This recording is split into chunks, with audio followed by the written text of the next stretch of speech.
got to ask you, you know, you mentioned big sort of Hollywood event films, and you were attached to Mass Effect at one point. Now, given the breadth and the scope of that world, what was your vision? How did you want to sort of bring that forward? Well,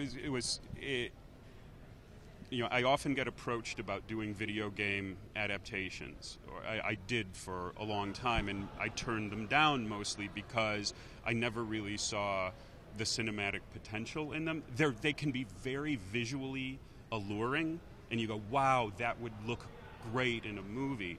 But if you really stop and look at the story, the characters, it's not really there in a lot of games.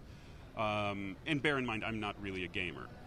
But Mass Effect, I thought, was this amazing world and had this very rich, multi-layered story and these really interesting characters. And I think it was, to me, it was a very smart game. I really enjoyed the world that it created. I'm no longer involved with that project. It's still, there's another writer working on it now. And all I can say is that it's tough. Adapting a game proved to be tough, especially that game, because there's just so much material to work with, and you're condensing this very long story.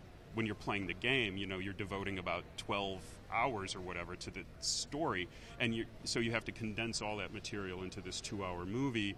And so it was difficult. I mean, I wish them well with it. I still think that's maybe, you know, one of a handful of games that will truly be a great movie. So I'm looking forward to it if they crack it.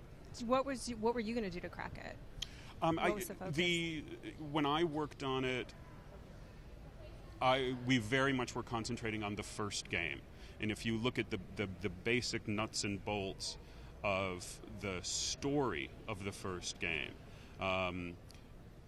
that's what we were concentrating on, and bringing in those great characters. I mean, I miss Rex. I'll put it that way.